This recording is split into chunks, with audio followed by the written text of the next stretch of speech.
Good afternoon, I'm Daniel Miller and this is Destiny Academy.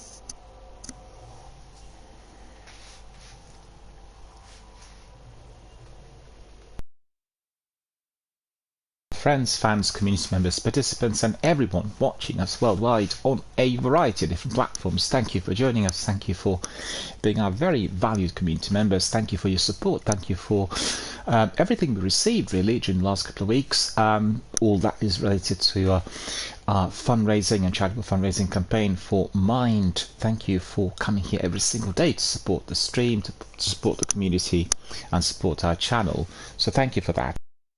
Running a bit late today and I have to apologize to everyone.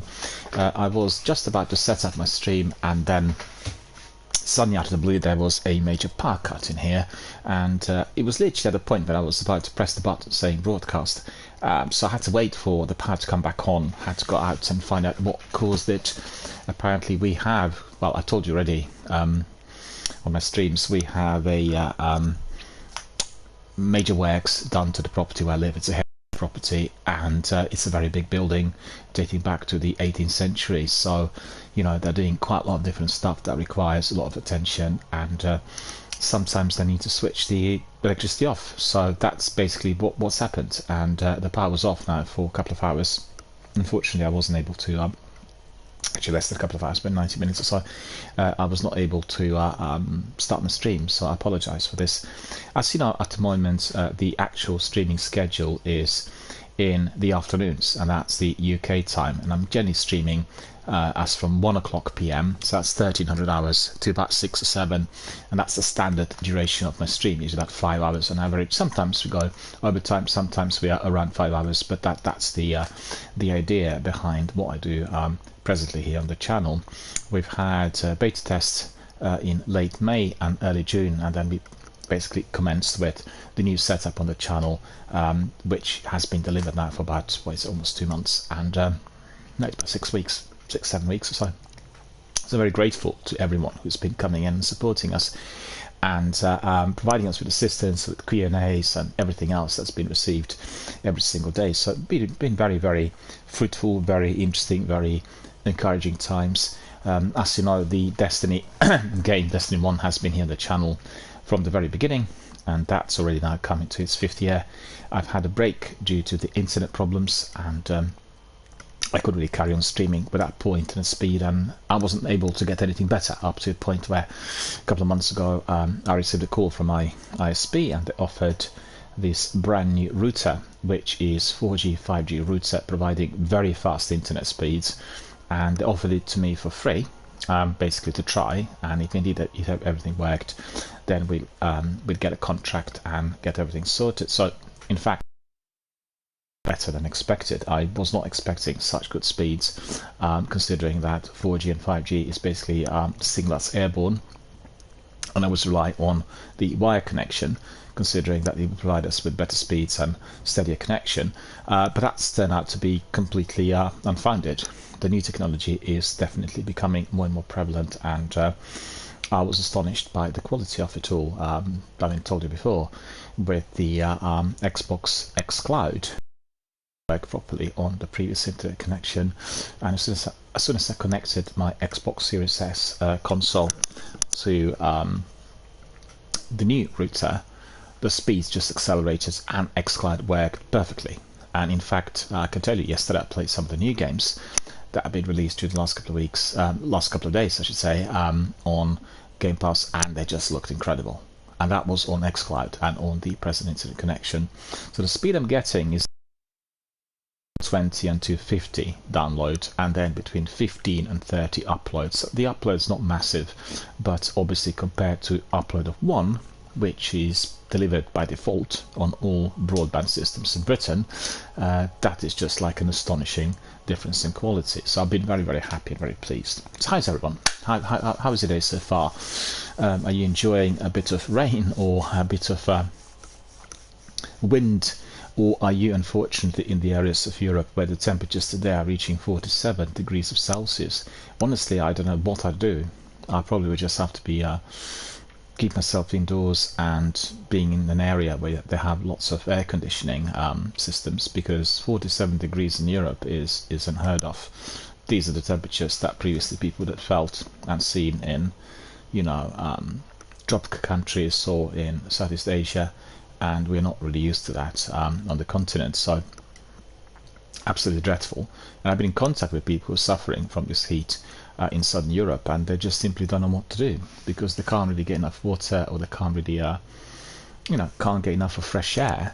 45 degrees, 46 degrees is already heating up the body temperature to the degree which is generally abnormal, and people with additional health problems or disabilities can experience serious difficulties because of the body temperature, which just constantly keeps rising. So it's very important, if you are in any of these countries, to be properly hydrated. You need to be having at least 2 to 4 liters of water with you at all times, and you got to keep drinking it, because due to the heat our body overheats, and therefore we lose water which is naturally within our body fully metabolized, and that water just keeps disappearing rapidly. So it's dangerous, in terms of our cognitive functioning, our central nervous system, in terms of our cardio, heart rate, blood pressure and everything else. So you've got to be definitely staying indoors between, I'd say, 10:30 in the morning and maybe 6 o'clock p.m. I talk to people from Pakistan and Bangladesh frequently about the temperatures out there, which obviously, like in Afghanistan, can be extremely fierce. And they said, basically we close shop at about 11 o'clock, we reopen 5-6 in the afternoon, 6 or 7 hours in the day, we basically sleep.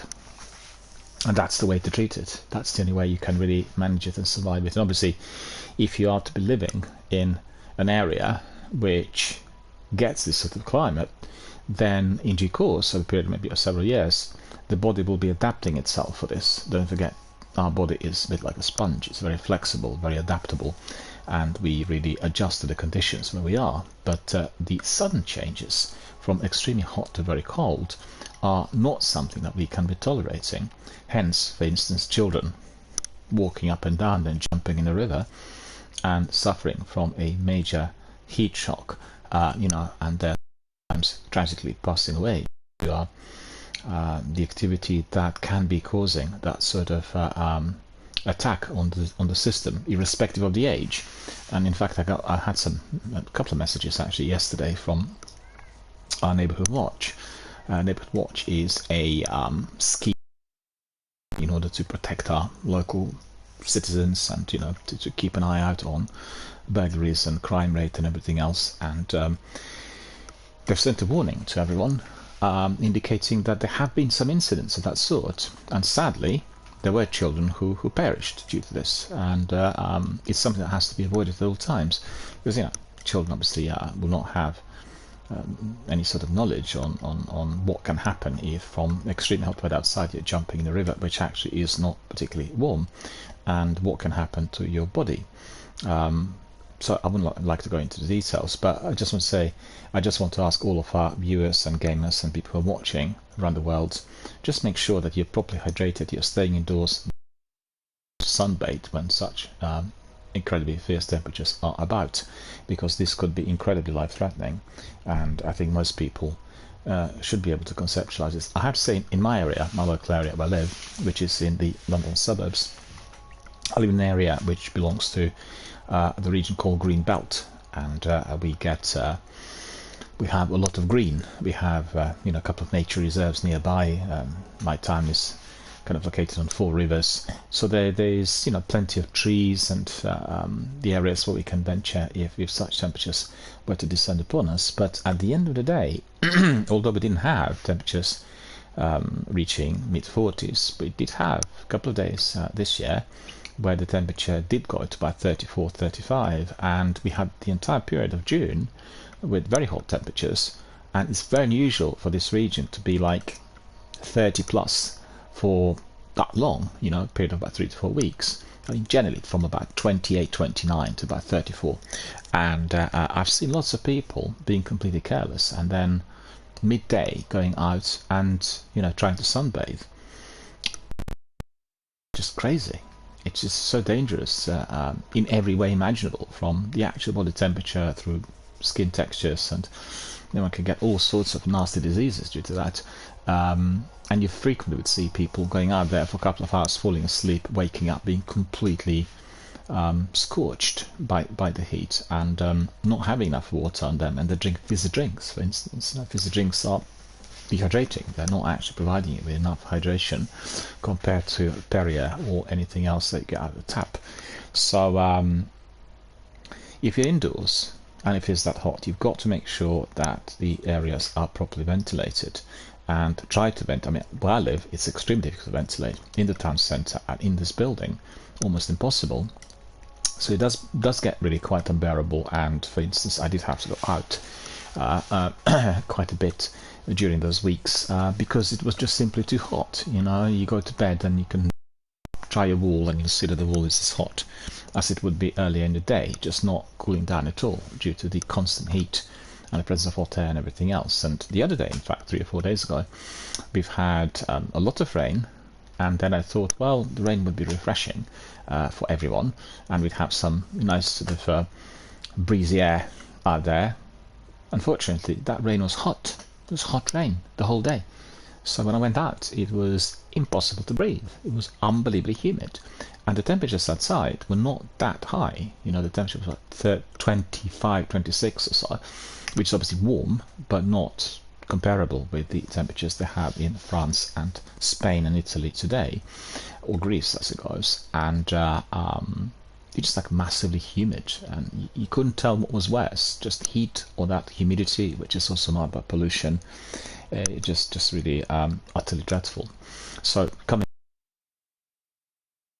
to a gamer, if you're streaming, if you have a setup like mine on a massive big TV that actually overheats, produces a lot of heat in an area where it's situated, and you know, you need to make sure you have plenty of water with you. You stay indoors, don't go out, and make sure you ventilate the area so you can have breaks. Walk around a bit, drink a bit of water, and do not drink alcohol. Do not drink fizzy drinks. Do not drink coffees and hot drinks. So I know that people assume that if you were to be drinking hot coffees or hot drinks, that because of the temperature of the liquid you're obviously drinking, the body will cool off by itself afterwards. Well, that's not quite like that if the temperature is as high as it is outside today. So anyway, keep this in mind. Make sure that you're living healthily, you're protecting yourself. You do not go out swimming when it's so incredibly hot. I've seen actually some pictures on the internet today, and these pictures were from the Death Valley in the US. The temperature there today was 57 degrees of Celsius, so it was unbelievably hot. I couldn't believe that people are actually rushing to the spot in order to have selfies taken when it's so hot. I mean, honestly, it just defies logic. It's so crazy, and people do funny things, but you know, it's a bit like taking selfies on a cliff, or doing some mountain climbing and trying to take selfies. It's just not the thing to do. Safety first, health first, you know. It is most important people consider that before doing anything else. And so I'm hoping that our friends live in France, Portugal, Spain, Italy, Greece, Malta, I guess other European countries, Slovenia, Croatia, Albania, all of them really affected one way or the other. Although I have to say that with some of those countries that didn't have the temperatures exceeding 35, 36 so far, just really want them to be safe, and I want for the weather to change. So with some showers, hopefully the temperatures are going to be dropping somewhat, because if they were to be persisting for several weeks, or God forbid, like what we've had here in my local area in June, as I said, we didn't have temperatures rising about 40, but you know, we've had temperatures which we considered extremely hot for where we are. And then obviously in Europe this could be of serious concern. It could be seen as a very major health threat for many people who are of an advanced age and people with disabilities and various other physical illnesses. So anyway, hoping that things are going to be progressing down the route through which we'll get some showers, not the cold one and not the hot ones, but the ones which will refresh the areas, and therefore the air will get a bit more purified. But at the end of the day, I talked about this on my broadcast a few days ago. We really are experiencing the consequences of this rapid global warming, and I've got to say that the industry leaders and the politicians, they've got to get their heads together. We've seen that certainly in the last 10 years with an increase of the energy usage, and that is going down the route of everything, from cars through airplanes, iPhones, mobile phones, tablets, television sets, you name it. Everything we do is resorting to the energy usage, and we've got to cut down on this. The increases of temperature and atmospheric pressures have been deeply affected by it, and it's just rapidly accelerating. Don't forget, with these sort of temperatures, we can actually be a planet without water. It may not happen in 200-300 years, it can happen in 10 years. It can become like Mars. We have got to be able to cut down on the greenhouse emissions and all the other things that we have, the carbon emissions, whatever it's called, greenhouse effect. We have got to be able to protect our nature and cut down on all that is being currently accelerated in order to, I guess, provide the resources for the industry. We just can't carry on like this. And global, at least 220 years. But what's happened in the last 10 years just massively accelerated the whole process, because we just need more and more and more of it. Think about all the servers servicing Google and all the other online hubs, massive big ones that are protecting the entire data that is being kept in them. They have got to be in areas where it is naturally very, very cold, but they will be radiating a huge amount of heat, generating warmth, and therefore they will be affecting the immediate environment. Anyway, I thought I should mention this today. This channel is dedicated to the preservation of health, and we support charitable causes, we support people who are in the need. So ignoring the health threats emerging from such hot weather would be completely wrong and unethical. And as I said, I find myself sometimes, considering my age and background, that if I'm in an area which is confined, like where I live, and that gets very hot, well, I actually do feel some consequences more or less straight away. I'm quite sensitive to it, and in recent times I felt perhaps more than in the past, and therefore I need to be able to ventilate the room. I need to be able to drink water. I need to go somewhere where you get the air that will be circulating rather than being just indoors. And these are concerns that I obviously have, and I just want to say to everyone, if you are in any of these countries, make sure that you are safe and that you are not going outside when it is so hot. Do not sunbathe, do not go out swimming. Just wait until everything eases off, and obviously you can go and swim after 6 p.m. and the sea will be very, very warm, I can assure you, probably even warmer than earlier in the day, and you have plenty of fun. There'll be no immediate danger to your overall body temperature or your physical health. Alright, so we have several things that would have been arriving to me on the wire, and we'll just start out with the news. First of all, I've got somebody else popping in here and asking me to join him in order to do some Pinnacle activities on PlayStation, but it does sound a bit like this person is basically scouting for the new followers or so, and I just want to stress yet again that if this person had read what has been written on my channel rules, then he would have been quite clear on the fact that we are not supporting any form of multi-level marketing or sales. So if that is what it is, well, that's not really the place for it.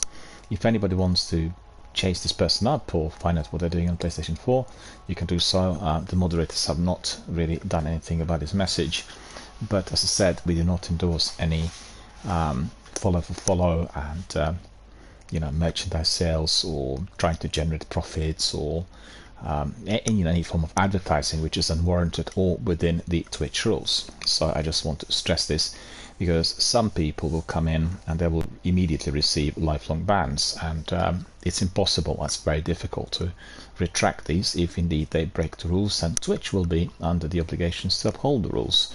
And as you've seen in recent times, Twitch has indeed been tightening up many of those, introducing the other ones which I do not think are particularly user or content creator friendly, and therefore we have to be extra careful.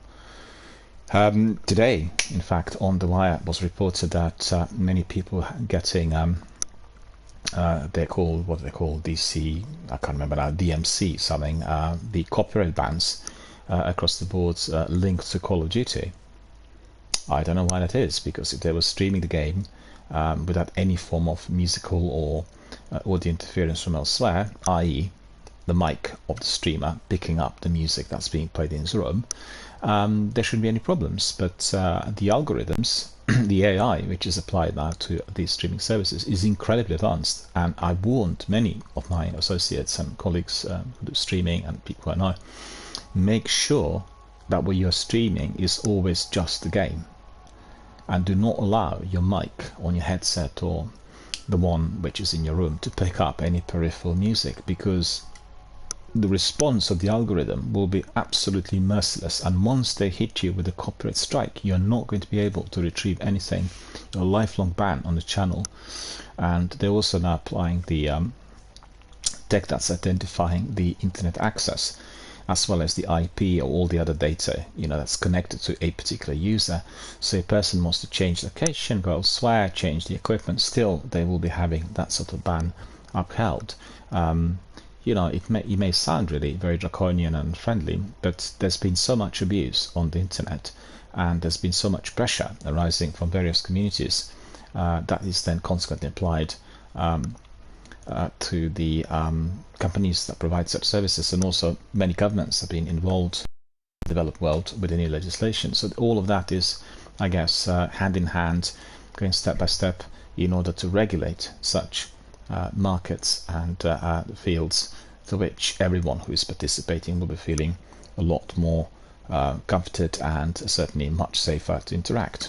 I think it's very important for that to be regulated, and obviously many more people need to be employed as well to make sure that any gaming experience is actually a pleasant one, right? We've seen with other social networking platforms that include obviously streaming, there are always going to be people who mean ill, people who want to do trouble, and people want to upset others. And quite frankly, with the new legislation or the new rules and some other approaches, which indeed can be both domestically upheld or internationalized, i.e. the rules to which the abuse is being stamped out, such people can be brought to book. And it's extremely important for that to be, first of all, established, secondly understood, and then thirdly applied, so that people can feel completely safe within their own communities to make new friends, to play games, and feel completely free from any form of ill health or abuse. Right, so let's have a look at the news that have arrived overnight.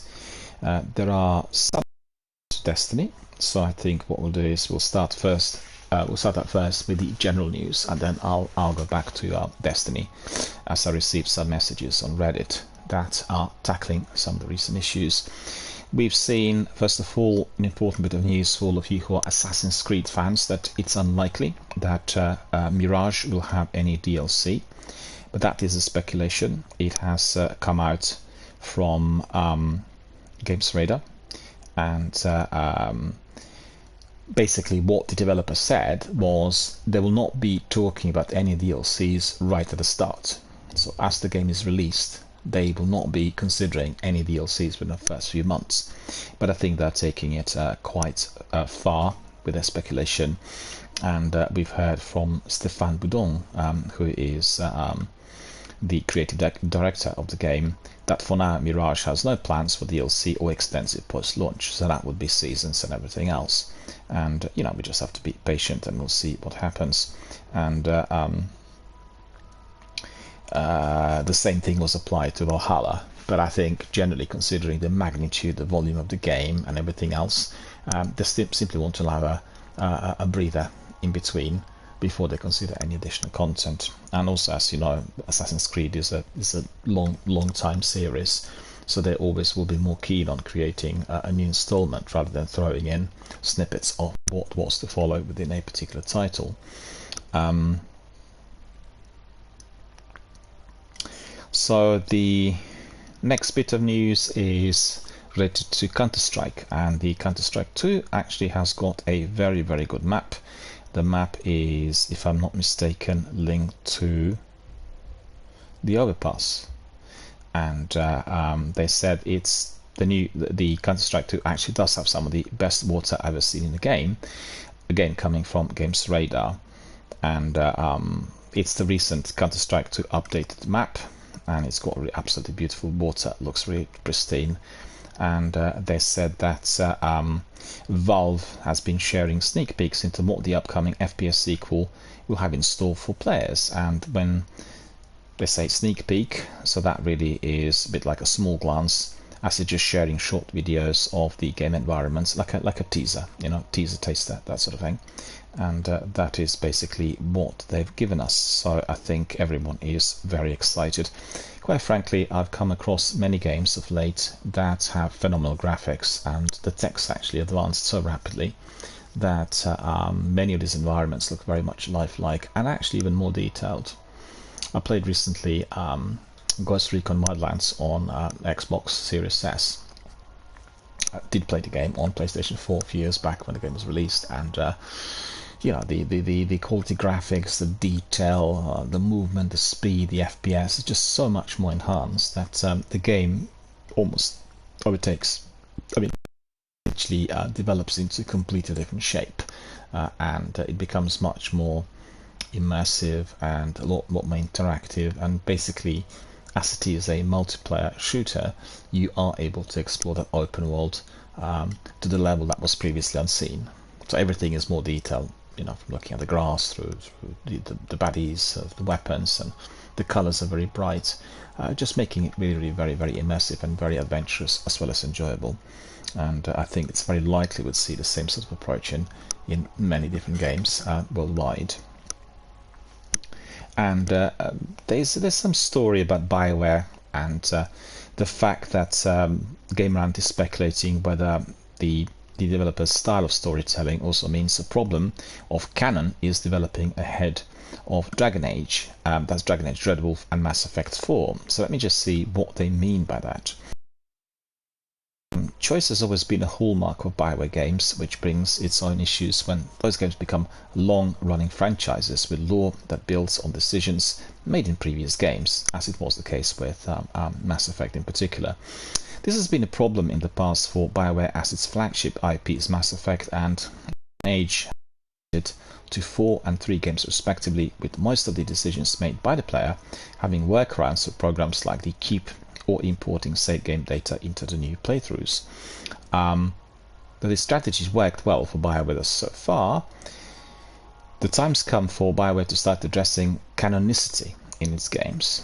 So Mass Effect 4 was announced with a teaser trailer, and the news was well received since the future of the franchise had been uncertain in the wake of Mass Effect Andromeda, and particularly of the poor reception of Anthem and all the problems attached to the game. Much to fans' surprise, the teaser featured the Destroy Citadel, mass relays, and Reapers that were consistent with the Destroy ending of Mass Effect 3. That implies BioWare had canonized one of the endings of the trilogy, going against its previous policy of leaving decisions and world states up to the player. With literal galaxy ending effects for all 3 of the choices presented at the climax of Mass Effect 3, there is no possible way to accommodate all player choices for the future of the galaxy in Mass Effect 4.